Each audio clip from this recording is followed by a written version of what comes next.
샬롬 할렐루야. 요한계시록 3장 1절에서 6절입니다. 사대 교회의 사자에게 편지하라. 하나님의 일곱 영과 일곱 뼈를 가지시니가 이르시되 내가 네 행위를 아노니 네가 살았다 하는 이름은 가졌으나 죽은 자로다. 너는 일깨어 그 남은 바 죽게 된 것을 굳건하게 하라. 내 하나님 앞에 네 행위에 온전한 것을 찾지 못하였노니 그러므로 네가 어떻게 받았으며 어떻게 들었는지 생각하고 지켜 회개하라. 만일 일깨지 아니하며 내가 도둑같이 이르리니 어느 때에 네게 이르는지 네가 알지 못하리라. 그러나 사대에 그 옷을 더럽히지 아니한 자 몇 명이 네게 있어 흰 옷을 입고 나와 함께 다니리니 그들은 합당한 자인 연고라. 이기는 자는 이와 같이 흰 옷을 입을 것이요 내가 그 이름을 생명책에서 결코 지우지 아니하고 내 이름을 그 이름을 내 아버지 앞과 그의 천사들 앞에서 시인하리라.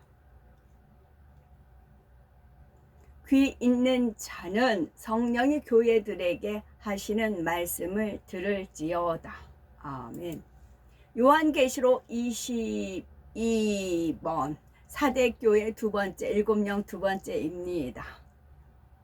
사대교회는 주님으로부터 네가 살았다 하는 이름은 가졌으나 죽은 자로다 라는 말씀을 들었습니다.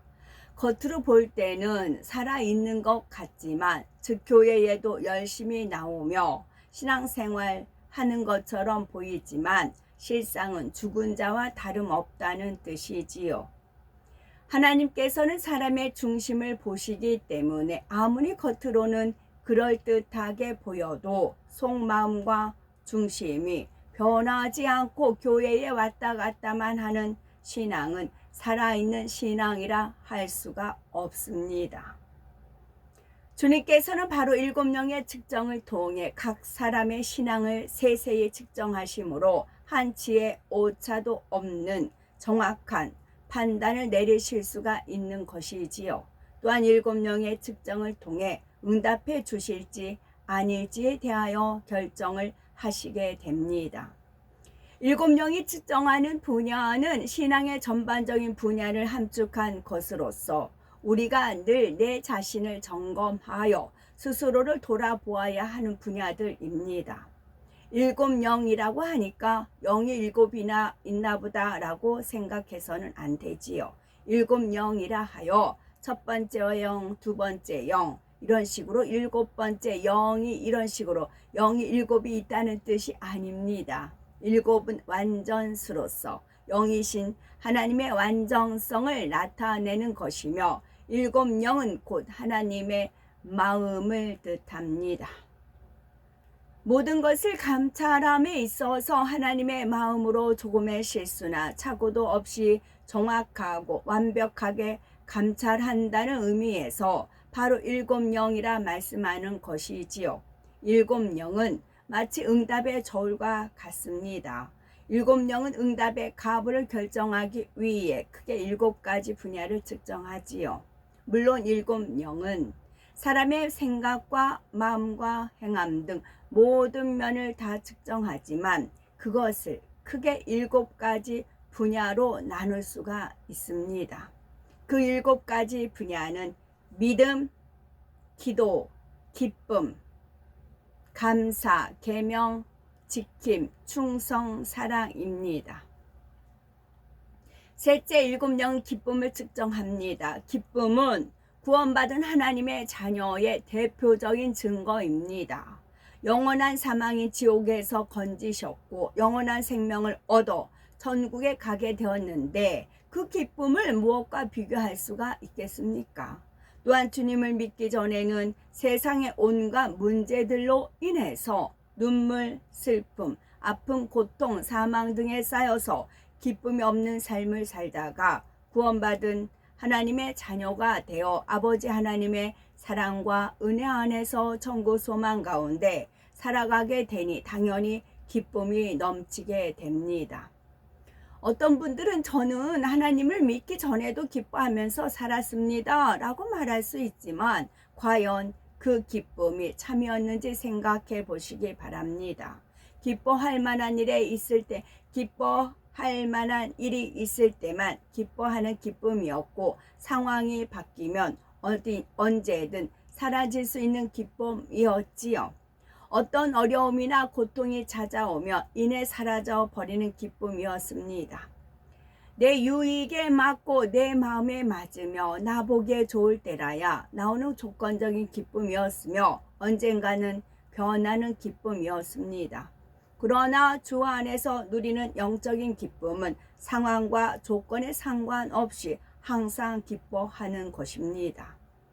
그 무엇과도 바꿀 수 없는 영원한 생명을 얻었고 내세에 대한 소망이 가득하기에 마음 중심에서 항상 샘솟는 기쁨이지요. 물론 때를 따라 영적으로 영혼들에 대한 애통이나 하나님의 나라와 의를 위한 애통은 있지만 마음 깊은 곳에 기쁨은 끊이지 않고 솟아납니다. 초대교회의 성도들이 사자밥이 되면서도 기뻐하며 순교에 이를 수 있었던 것처럼 기쁨이야말로 구원받은 하나님의 자녀가 된 징표요, 그리스도인을 구별하는 향기가 됩니다. 또한 기쁨은 믿음이 있다는 증거이지요. 하나님에 대한 확실한 믿음과 기도와 간구에 응답 주실 것을 믿기에 현실의 어떠한 상황에도 상관이 없이 기쁨이 나올 수가 있는 것입니다.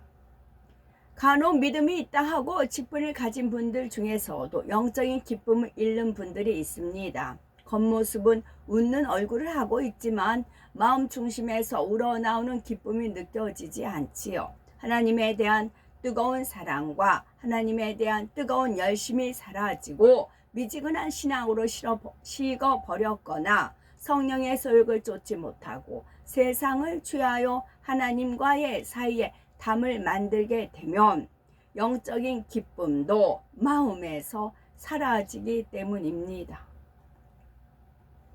그런 분들은 믿음도 있고 직분도 있으며 그만큼 머리가 되었음에도 어떤 응답을 받기 위해 기도할 때 오랫동안 응답이 지체되는 것을 보게 됩니다. 믿음의 분량에 맞는 기쁨의 열매가 없으니 7영이 기쁨을 측정할 때 합격하지 못했기 때문이지요.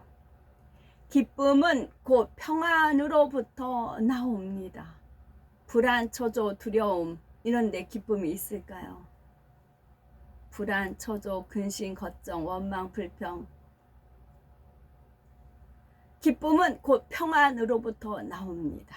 우리가 아버지 하나님과 화평하고 주변의 사람들과 화평하며 우리 자신과도 화평을 이루게 되면 우리 안에 내주하시는 성령께서 평안을 주심으로 당연히 기쁨이 샘솟듯 솟아나게 됩니다. 그리고 적어도 아버지 하나님과만 화평해도 즉 어떤 죄의 담을 만들지 않고 있다면 마음 중심에서 기쁨이 떠나지는 않습니다. 우리는 내 자신을 돌아보아 마음에 기쁨이 없는 분이 있다면, 혹시 기쁨이 사라져 가는 분이 있다면 우리는 지금 아버지 하나님과의 사이에 혹여 죄의 담을 만들어 놓지 않았나 점검해 보시고 죄의 담이 있다면 신속히 헐어서 잃었던 기쁨을 다시 회복하셔야 되겠습니다. 넷째로 7영이 측정하는 것은 감사입니다. 기쁨과 함께 감사 역시 하나님의 자녀된 증거로 나타나는 열매입니다. 조금의 믿음이라도 있는 사람은 어떤 상황과 조건 속에서도 중심에서 감사의 고백이 나옵니다. 구원의 은혜 한 가지만 생각해도 감사가 나올 수밖에 없지요.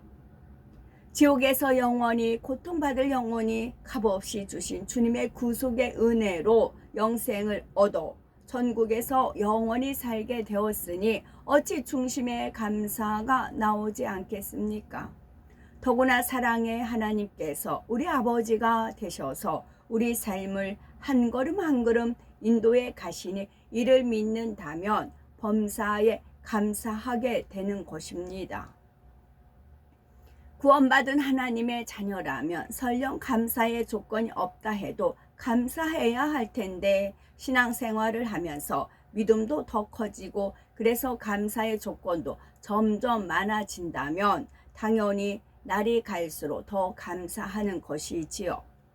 만약 감사할 일이 있을 때만 감사하고 어려운 일이나 힘든 상황이 되었을 때는 입술에서 원망과 불평이 나온다면 이는 믿음 있는 사람의 모습과는 거리가 멉니다.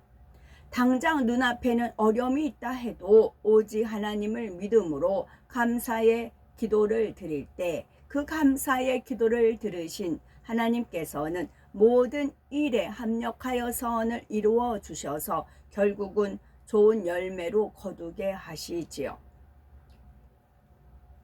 우리는 감사의 마음이 사라지지 말아야 되겠고 육적인 환경만을 볼 때는 힘들어도 우리는 이런 연단을 통과해서 감사의 마음이 날로 더해 가셔야 되겠고 그래서 감사의 마음의 향을 올려드릴 때 하나님께서도 기뻐하셔서 기도하는 것마다 신속하게 응답해 주십니다.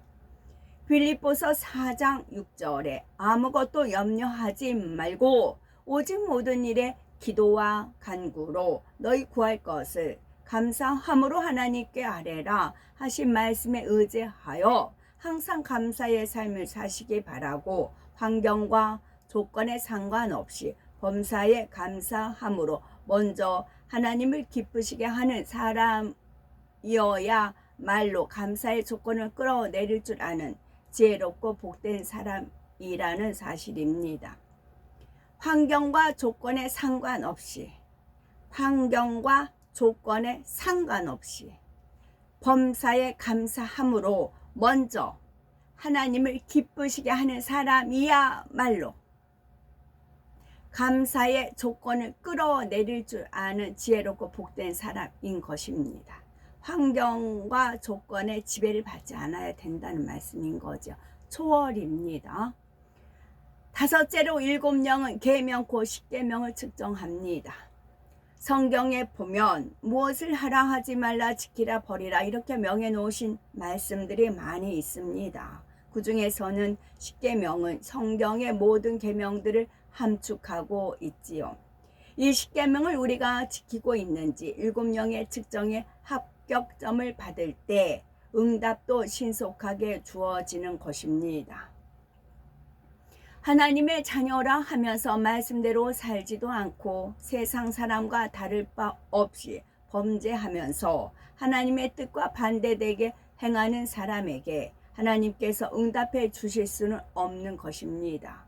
계명을 지킨다는 것은 우리가 하나님을 사랑한다는 증거이지요. 요한일서 5장 3절에 하나님을 사랑하는 것은 이것이니 우리가 그의 계명들을 지키는 것이라 그의 계명들은 무거운 것이 아니로다 했습니다. 육으로도 사랑하는 사람끼리는 상대가 원하는 것은 다 해주고 싶어 하지요. 영적으로도 하나님을 믿고 하나님을 사랑하는 사람이라면 하나님의 계명들을 기쁨으로 지킬 것입니다. 그 중에서도 가장 대표적인 십계명을 항상 마음에 두고 지켜나갈 것입니다. 중요한 것은 이런 계명들을 똑같이 지킨다 해도 과연 어떠한 마음으로 지키느냐 하는 점이지요. 물론 초신자나 새신자는 계명을 지키는 자체를 믿음으로 인정해 주시지만 만약 신앙생활도 오래 하고 믿음도 있다는 사람이 억지로 힘들어하면서 어쩔 수 없이 계명을 지킨다거나 사람들의 눈치를 봐서 지킨다면 이는 참된 사랑도 아니고 참으로 계명을 지키는 것도 아닙니다. 그의 계명들은 무거운 것이 아니로다 하신 대로 하나님을 사랑하면 그의 계명들을 지키되 결코 무겁거나 부담스러운 마음을 가지고 억지로 지키는 것이 아니라는 사실입니다. 기쁘고 가벼운 마음으로 즐겨 행하는 것이 참이지요. 고린도 후서 9장 7절에도 보면 예물을 드림에 있어서도 각각 그 마음에 정한 대로 할 것이요 인색함으로나 억지로 하지 말지니 하나님은 즐겨내는 자를 사랑하시느니라 했습니다. 하나님 앞에 아무리 많은 예물을 드린다 해도 만약 아까워하는 마음이나 어쩔 수 없이 드리는 마음이 조금이라도 있다면 어찌 그것이 하나님께서 받으시는 향기로운 제물이 될 수 있겠는지요. 데살로니가전서 2장 8절에 우리가 이같이 너희를 사모하여 하나님의 복음으로만 아니라 우리 목숨까지 너희에게 주기를 즐겨함은 너희가 우리의 사랑하는 자 대민이라 말씀처럼 사랑하는 사람을 위해서는 목숨까지도 주는 것을 즐겨하게 됩니다. 하물며 우리의 아버지 하나님을 사랑하여 그의 계명들을 지키는 데 있어서 어찌 즐겨하지 않을 수가 있겠습니까? 우리는 하나님을 진정 사랑하여 하나님의 말씀과 계명들을 지켜 나가되 반드시 즐겨 행할 수 있어야 되겠고, 이렇게 계명을 지킬 때 하나님을 신뢰하고 사랑하는 자녀라는 증거가 되어 7명의 측정을 통해 신속하게 응답받을 수가 있습니다. 여섯째로 7명은 충성을 측정합니다. 주의 종은 주의 종으로서, 장로는 장로로서, 권사는 권사로서, 집사는 집사로서 얼마나 그 직분에 합당하게 충성하였는지를 측정합니다. 또한 기관장이나 구역장으로서 이외의 모든 사명자로서 맡은 바 사명을 얼마나 소중히 여기며 충성해 나가는지를 측정하게 됩니다. 꼭 하나님의 일에만 충성한다고 해서 그것을 온전한 충성이라 하지는 않습니다. 교회에서 받은 사명뿐만 아니라 가정에서의 충성, 일터에서의 충성을 포함하여 온 집에 충성하는 것이 온전한 충성입니다. 남편으로서, 아내로서, 자녀로서, 부모로서 이처럼 각자 주어진 모든 위치에서 진리로 충성해 나가야 하는 것이지요. 물론 주의 일과 세상 일 중에 하나만 택해야 할 때 믿음이 있다면 당연히 주의 일을 택하겠지만 세상 일을 소홀히 해도 된다는 의미는 아닙니다. 궁극적으로는 어느 한편에 치우치지 않고 이것도 저것도 모두 하나님의 영광을 위하여 진리 안에서 합당하게 충성해 나가야 합니다. 때때로 신앙의 연수가 오래되고 직분이는 일꾼인데도 사업터에 큰 문제가 생기거나 중한 질병이 생긴 경우가 있습니다. 이분들이 고백하기를 예전에는 뜨겁게 사명 감당하며 충성했는데 어느 순간부터 사명을 놓아 버렸다는 것입니다. 사업 확장, 가정의 핍박, 기타 여러 가지 상황 속에서 사명에 대한 충성이 식어져 버렸다는 것이지요. 온전한 충성은 변함이 없는 충성이라는 사실도 꼭 기억하시기 바랍니다. 충만할 때만 열심히 충성하고 충만함이 떨어지면 충성하지 않는다거나 처음에 열심과 뜨거움이 점차 식어져 간다면 이런 사람은 7명이 측정하는 충성의 분야에서 합격을 받을 수가 없습니다. 충성 분야에 있어서 무엇보다도 중요한 것은 바로 영적인 충성을 해야 한다는 것이지요. 보여지는 행위로만이 아니라 반드시 마음의 할례를 함께 나가는 영적인 충성이 되어야 한다는 말입니다. 믿음이 더 커지고 신앙의 연륜이 더 많아질수록 당연히 처음 행위보다 나중 행위가 많아야 하겠지만 아버지 하나님께서는 충성의 행위만을 원하시는 것이 아닙니다. 정녕 아버지 하나님을 닮은 성결되고 거룩한 자녀들이 중심에서 우러나오는 마음을 담아 드리는 영적인 충성을 원하신다는 사실이지요. 만약 행위적인 충성만을 원하셨다면 하나님 곁에는 얼마든지 충성할 수 있는 수많은 천군과 천사들이 있지 않겠습니까? 예를 들어서 값을 주고 고용한 사람에게 섬김받는 것과 우리가 낳은 자녀가 우리를 진정 사랑하여 중심에서 우러나오는 마음으로 섬겨주는 것과는 전혀 느낌이 다르다는 것이지요. 이처럼 우리도 하나님 앞에 온전한 충성이 되기 위해서는 우리의 마음이 주님의 마음을 닮아가면서 아버지 하나님을 중심에서 사랑하는 마음으로 생명을 드리기까지 충성해야 합니다. 마지막으로는 7영은 사랑을 측정합니다. 사람은 앞에서 살펴본 6가지 전체를 온전하게 엮는 띠와 같은 역할을 하며 우리가 이 땅에서 경작받는 궁극적인 목적입니다.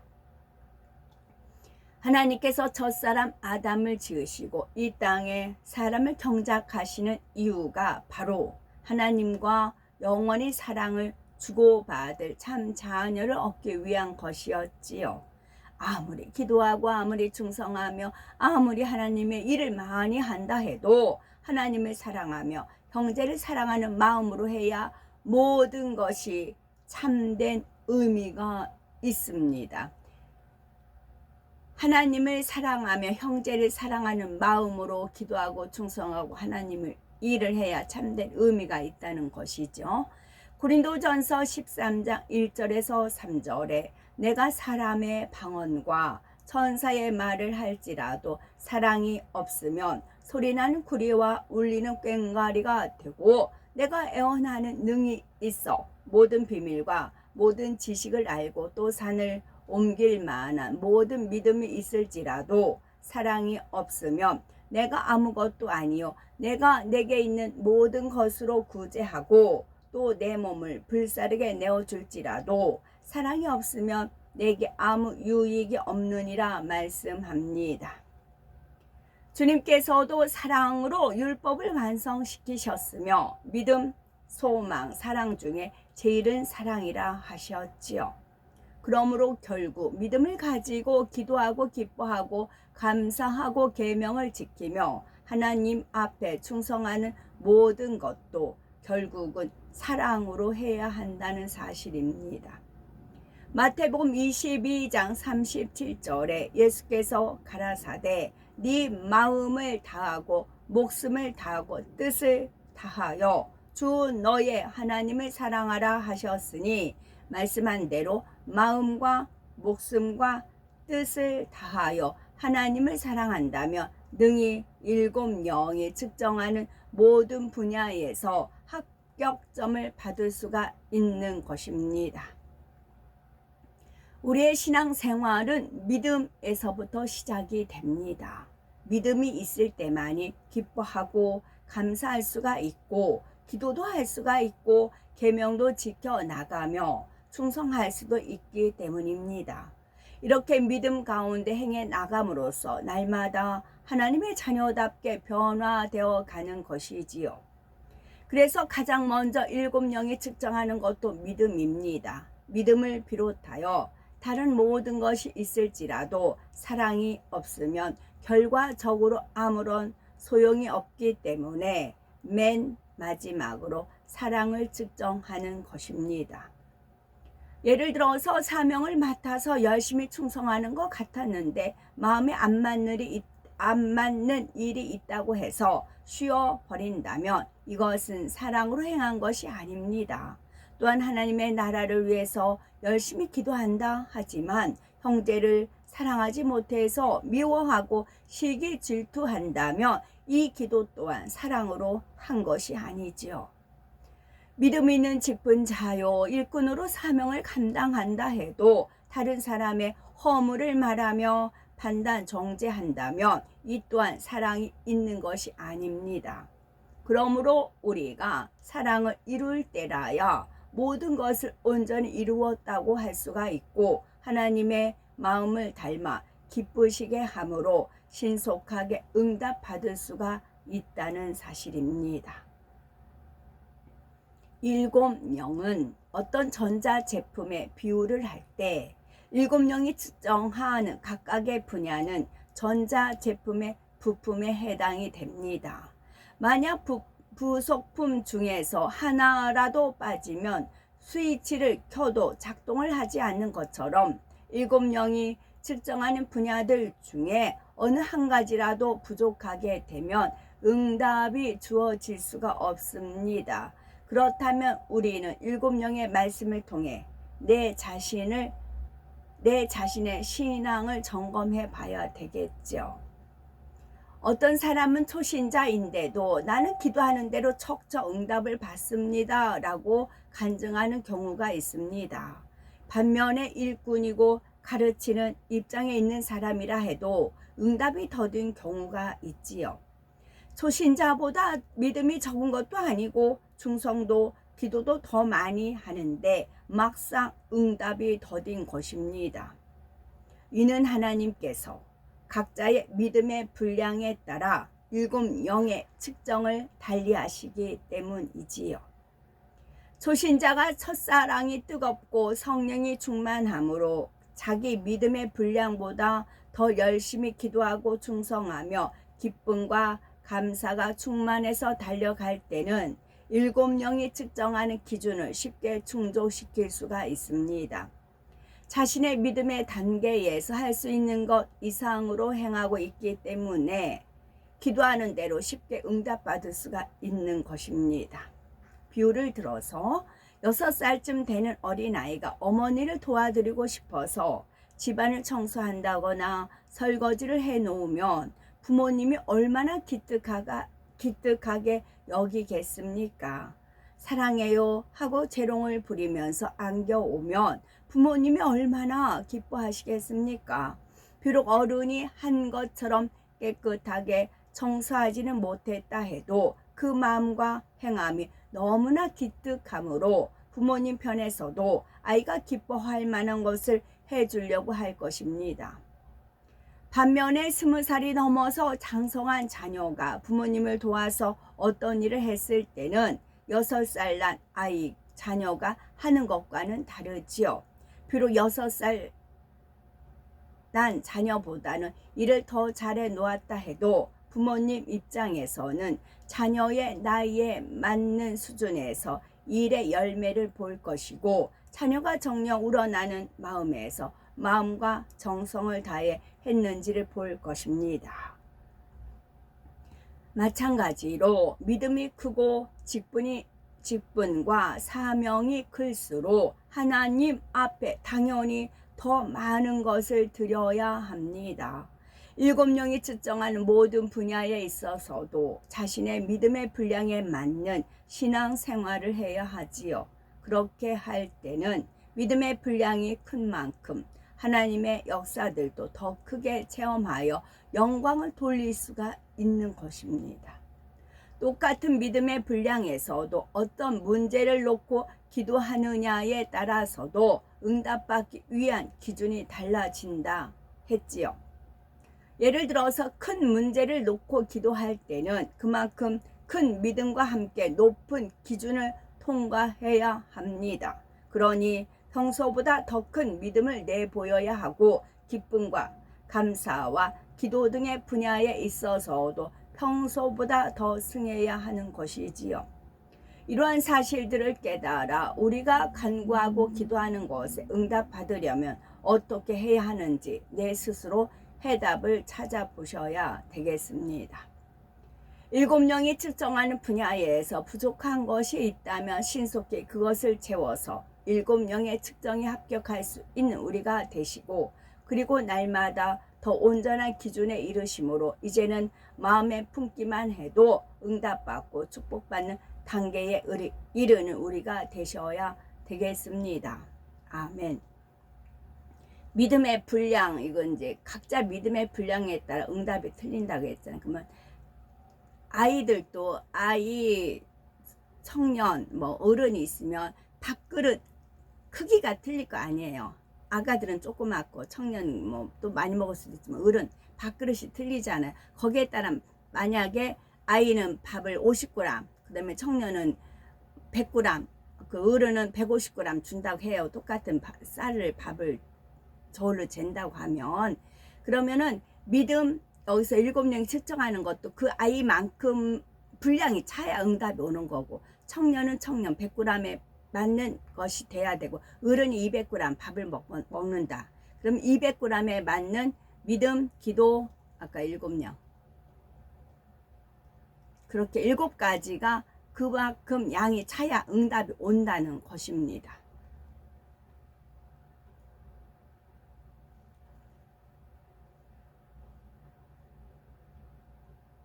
믿음, 기도. 믿었어요. 그럼 믿으니까 기도합니다. 기도하다 보면 내가 구원받은 그 기쁨이 있어요. 그 기쁨에 그러니까 너무 감사해요. 감사하니까 이제 계명을 지키죠. 계명을 지키고 온 집에 충성을 합니다. 거기에 뭐예요? 그 모든 것을 사랑으로 합니다. 그것을 내가 신앙생활 오래 했고 그만큼 아버지 하나님이 알고 은혜를 참여했으면 그 분량에 맞춰서 그 분량만큼 해야 돼요. 남과 비교할 게 아니라 주시는 은혜 넘치게 하셔야 됩니다. 아멘.